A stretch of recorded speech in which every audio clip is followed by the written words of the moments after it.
자,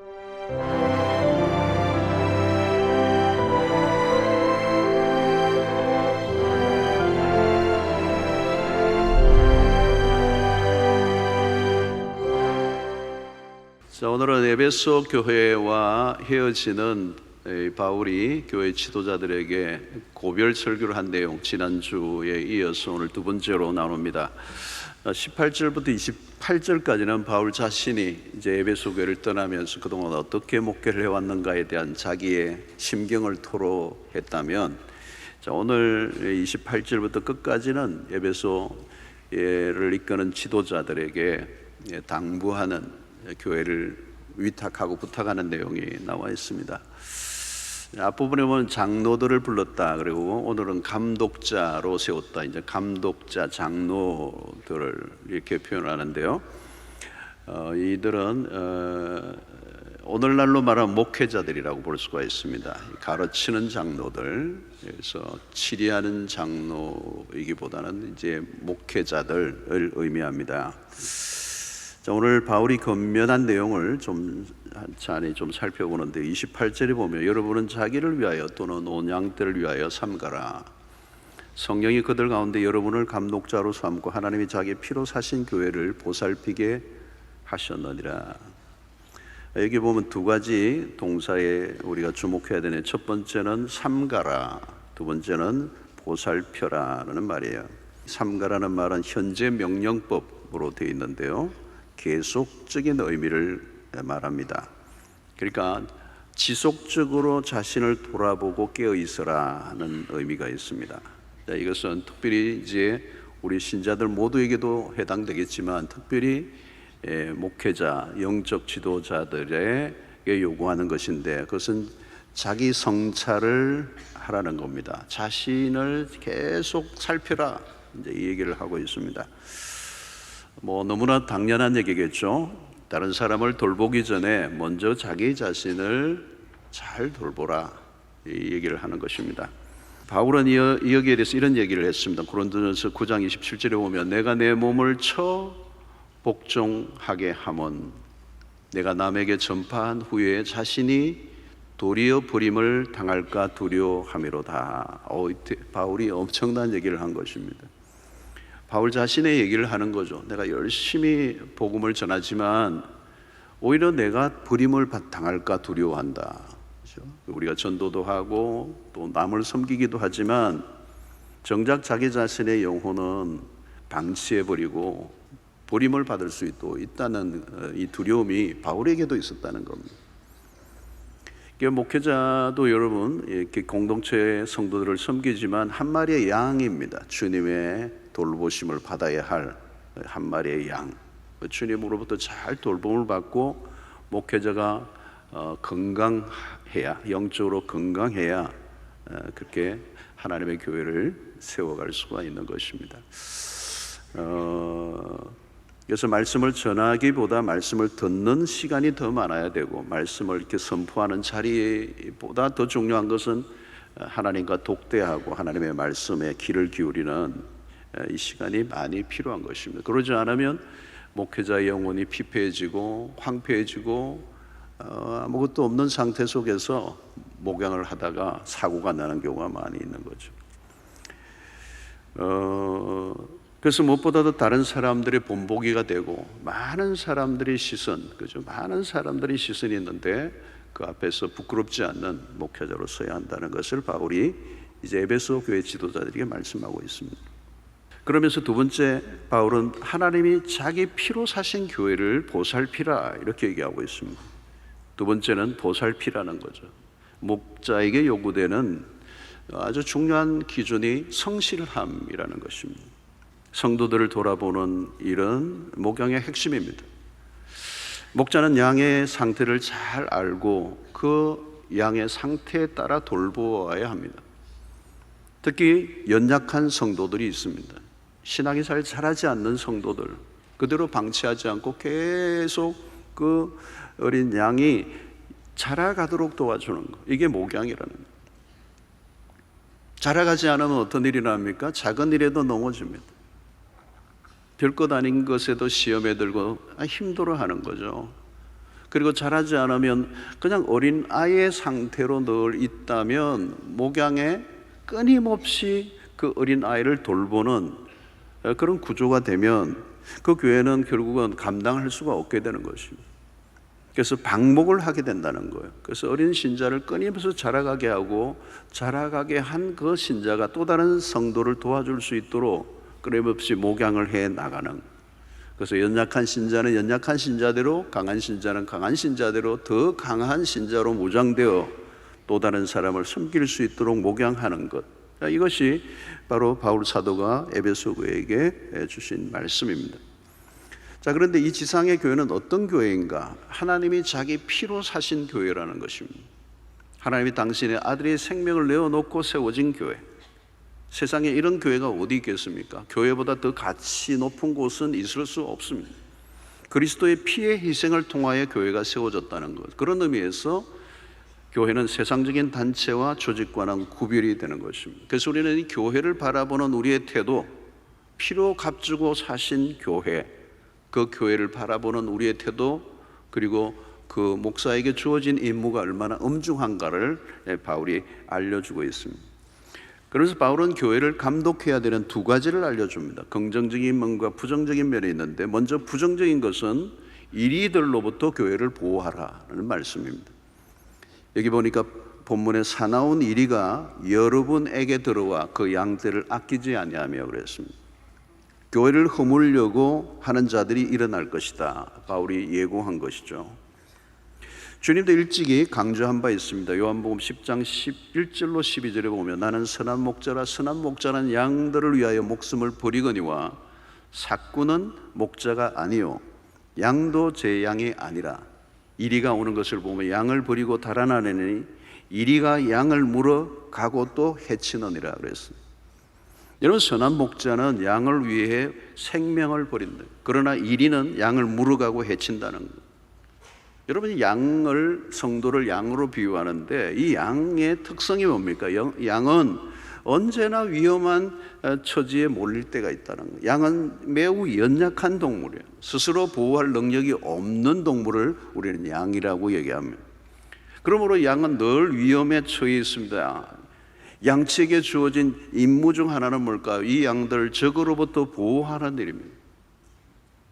그런데 이 양들을 노리는 아주 세력들이 있다는 거예요. 오늘 30절에 보니까 또한 여러분들 중에서도 제자들을 끌어 자기를 따르게 하려고 어그러진 말을 하는 사람이 일어날 줄을 내가 아노라 그랬습니다. 자, 여러분 중에서도 그랬어요. 어디에 딴 데서가 아니라 이 내부에 제자들을 끌어 자기를 따르게 하려고 어그러진 말을 하는 사람들이 일어난다는 거예요.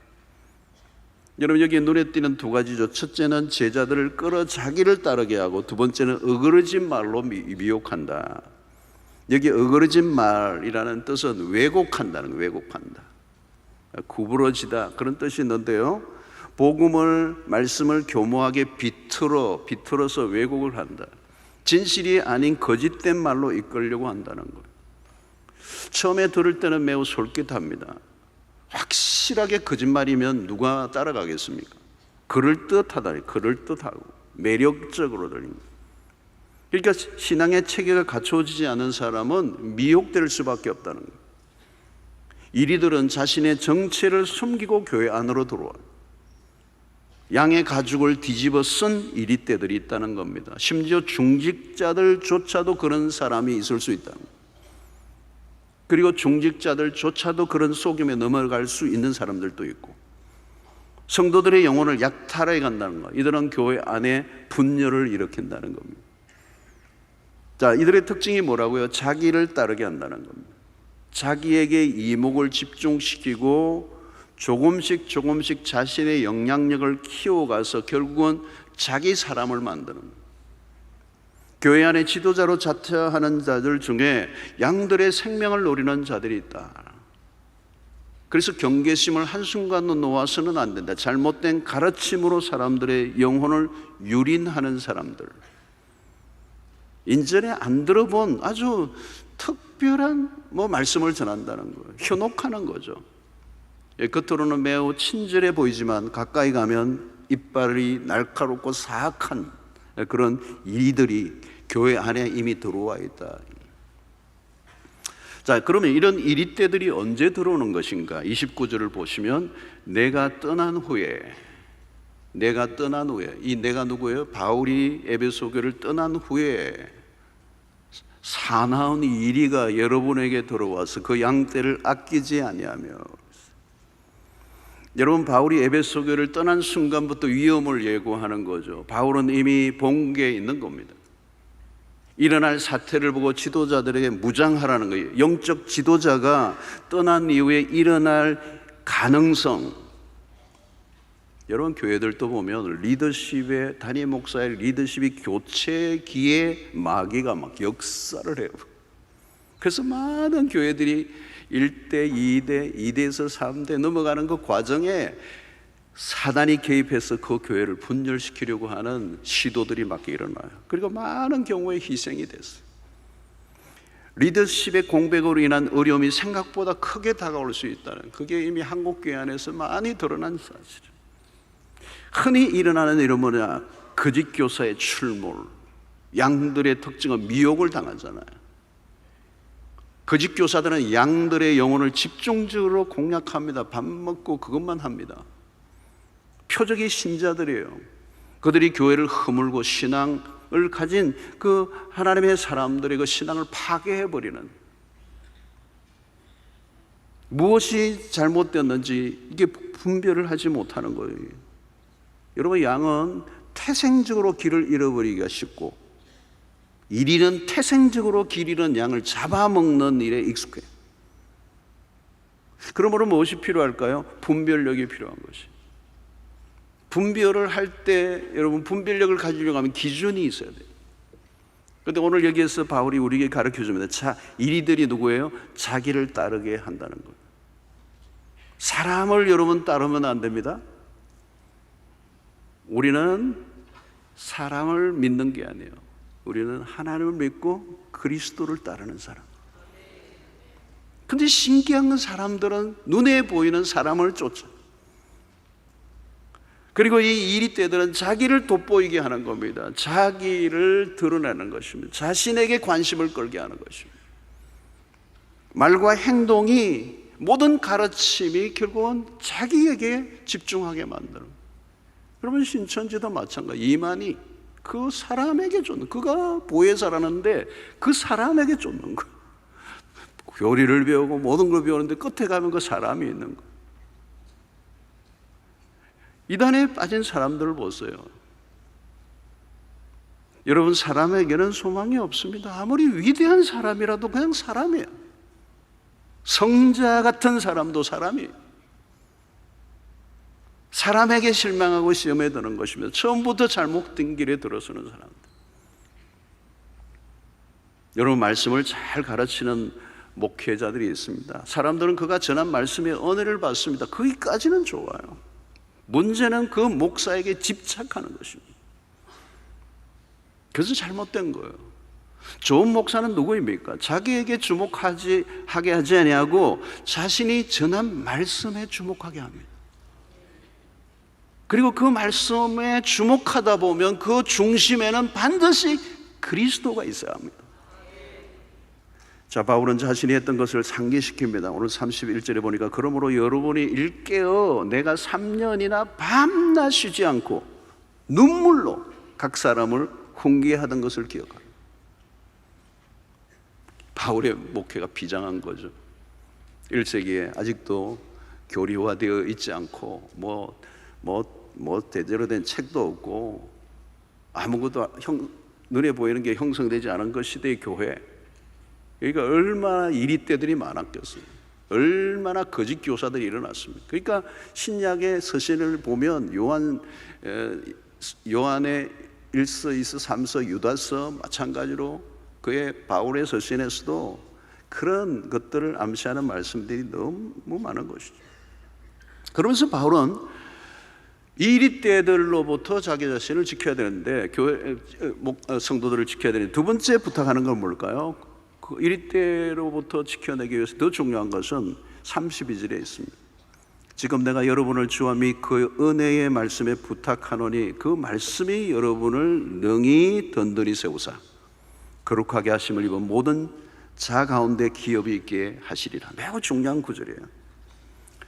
지금 내가 여러분을, 그러니까 에베소 교회를 주님과 그 은혜의 말씀에 부탁한다는 거예요. 바울은 오늘 크게 두 가지를 얘기하는 거예요. 내가 주와 그 은혜의 말씀에 부탁한다. 에베소 교회를 어떻게 무엇에 부탁합니까? 첫째는 그리스도에게 교회를 부탁하는 거예요. 교회를 궁극적으로 지키시고 인도하시는 분은, 보호하시는 분은 그리스도이시다. 그리스도를 주로 삼는 교회는 그리스도가 책임을 지실 것이다. 사람이 주인이 아니라 그리스도가 주 되신 교회는 세상이 흔들 수가 없어요. 두 번째는 그 은혜의 말씀에 부탁한다. 그 말씀이 능히 너희로 든든히 세우실 것이다. 교회가 여러분 어떻게 든든히 세워질 수 있죠? 바울은 이제 떠나갑니다. 바울이 계속 그들과 함께 있을 수 없었습니다. 그러나 그가 가르쳤던 말씀이 그 교회를 지키고 붙들어 줄 것이다. 그러니까 나를 이제 더 이상 생각하지 말고, 나를 바라보지 말고, 나를 따르지 말고, 내가 어떻게 있느냐 없느냐가 중요한 게 아니라 내가 가르쳤던 그 말씀을 붙들고 나아가면 그 말씀이 너희를 능히 든든히 세워주실 것이다. 그런데 바울 당시 에베소 교회의 상황은 우리 이상으로 복잡했어요. 헬레니즘이 있었고 히브라이즘이 있었고, 그 시대 속에 그 유대주의 안에서 또 헬레니즘이 있고 막 섞여 있습니다. 그리고 바울이 세웠던 이 교회는 역사가 짧고 교회 형성 기간이 너무 얼마 되지 않았습니다. 그러니까 무엇으로 교회가 든든하게 세워줄 수 있나? 공동체를 건강하게 붙들어 줄 수 있는 것은 하나님의 말씀밖에 없다는 거예요. 성도들 한 사람 한 사람이 말씀 중심으로 써 있는 교회가 건강한 교회. 시대마다 이슈가 있습니다. 교회는 세상의 시대의 이슈를 따라가면 안 됩니다. 세상의 유행을 따르지 않아야 합니다. 교회는 언제나 말씀을 따라가는 거예요. 교회의 기초가 말씀이요, 교회의 중심도 말씀이요, 교회의 기둥도 말씀이요, 교회가 움직여가는 모든 방식과 운영의 원리도 하나님의 말씀이요. 그러니까 목사가 할 일은 성도들이 하나님의 말씀에 관심을 갖도록 이끄는 겁니다. 목사가 무슨 재주로 성도들을 다 어떻게 하겠습니까?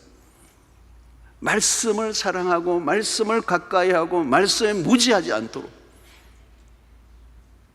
여러분, 성경에 무지한데, 말씀에 무지한데 믿음이 자랄 리가 없습니다. 아무리 사람이 많이 모여도 하나님의 말씀이 부실한 교회라면 그 교회는 언제 어떻게 될지 nobody know, 아무도 모릅니다. 한순간에 혼란에 빠지고 무너져 버립니다. 한때는 구제도 열심히 하고 프로젝트도 대형 프로젝트도 하고 그냥 대단한 일들을 하는 교회 같아 보이는데 그 안에 하나님의 말씀이 부실하다면 그 교회의 미래는 알 길이 없습니다. 어떤 교회는 말씀보다, 하나님 말씀보다 더 다른 것들을 강조하는 교회들이 많아요. 그리고 말씀도 왜곡된 말씀을 하는 거예요. 성공주의를 부추기고 번영의 신앙을 가르치고 은사주의나 신비적 체험을 강조하는 사람들이 있거나, 여러분, 그리스도가 아닌 특정한 것을 지나치게 강조하는 지도자들이 있습니다. 하나님의 말씀, 성경만이 영원한 진리요 절대적 권위를 가집니다. 자, 바울은 사역자로서 영원한 것을 추구하고 있습니다. 오늘 33절 34절 마지막 부분인데, 내가 아무의 은이나 금이나 의복을 탐하지 아니하였고 여러분이 아는 바와 같이 이 손으로 나와 내 동행들이 쓰는 것을 충당하였다 그랬어요. 자, 바울이 사역자로서 복음을 전하면서 복음 위의 것에 관심을 가지고 있지 않다는 것을 우리에게 보여주고 있습니다. 바울의 사역의 초점은 영원한 것에 있다는 거예요. 은과 금, 의복 탐하지 않았다는 거예요. 복음 전거자로서 영원한 것에 초점을 맞추고 있었다는 거예요. 은과 금은 잠시뿐이다. 여러분, 사역자는 철저히 이타적 삶을 살라고 요구하고 있는 것입니다. 나를 위해 살려고 하는 순간 시험에 들게 되는 것입니다. 물론 현실을 살아가고 있기 때문에 현실의 유혹이 없지 않아 있을 수 있지만 계속 싸워야 한다는. 그래서 영원한 것을 추구하는 삶의 특징이 뭐냐? 35절에 범사에 여러분에게 모본을 보여준 바와 같이 수고하여 약한 사람들을 돕고 또 주 예수께서 친히 말씀하신 바 주는 것이 받는 것보다 복이 있다 하심을 기억하여야 할지니라. 주는 것이 받는 자보다 복이 있다라고 하는 이 말씀의 핵심은 뭘까요? 단순히 베푸는 삶을 강조하는 말씀은 아니에요. 이 말씀의 핵심은 그리스도가 우리에게 보여주신 삶의 핵심, 당신의 모든 것을 우리에게 내어주신 그리스도, 그것을 통하여 우리에게 주시는 메시지. 여러분, 베풀고 섬기는 자가 복되는데 아무나 베풀고 섬길 수 있는 것은 아닙니다. 자신 안에 충만함이 있어야 돼요. 돈이 있다고 나눌 수 있습니까? 그렇지 않아요. 아무리 돈이 있어도 개걸스럽게 살아가는 사람들이 있습니다. 풍요의식 이 내 안에 없고 결핍 의식이 있으면 끊임없이 채우려고 할 수밖에 없기 때문에 나누는 것은 어려운 것이에요. 그런데 바울은 보십시오, 풍요의식을 갖고 있어요. 빌립보서 4장 18절로 19절에 보니까 내게는 모든 것이 있고, 빌립보 감옥 안에서 지금 편지를 쓰면서 하는 얘기예요. 내게는 모든 게 있다는 거예요. 감옥 안에 뭐가 있는 거예요, 여러분? 또 풍부한지라 알듯 말듯.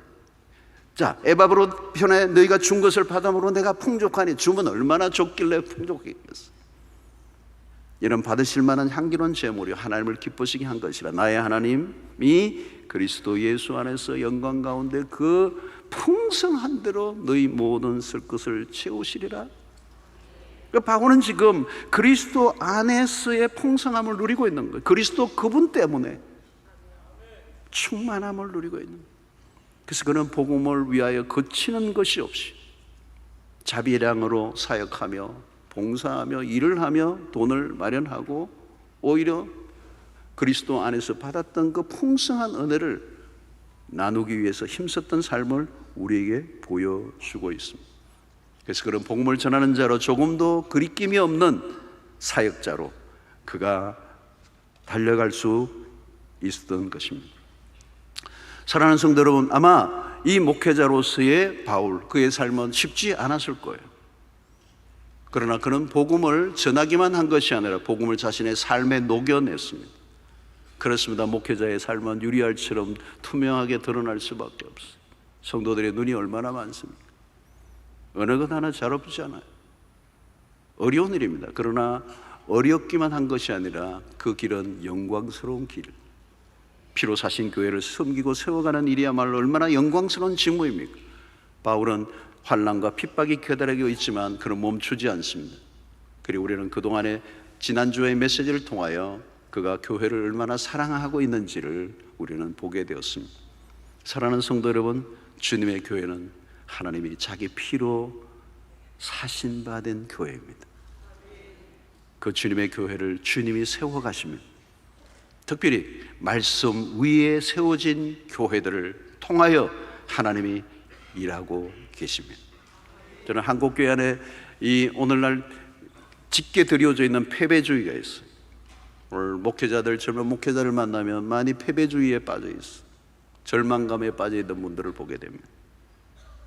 현실을 보면 낙심할 수 있습니다. 그러나 주님의 교회는 망하지 않습니다. 음부의 권세가 이기지 못합니다. 세상의 이론이나 인간의 아이디어나 인간의 야망에 의해 만들어진 교회는 망할 수 있어요. 애당초 그런 것은 교회라고 말할 수 없어요. 주님의 말씀으로 세워진 교회는 세상이 흔들 수 없습니다. 교회는 만왕의 왕이신 하나님의 주권 안에 있습니다. 이 마지막 시대, 우리의 영혼을 유린하는 거짓이 난무하는 시대, 이리가 때를 이루어 양들을 공격하고 물어뜯는 이 시대에 말씀으로 견고하게 세워진 교회가 얼마나 중요한가를 오늘 우리가 바울의 말씀을 통하여 다시 재확인하게 됩니다. 사랑하는 성도 여러분 각각 개인이 하나님의 말씀 위에 신앙을 세워갈 수 있게 되기를 축원합니다.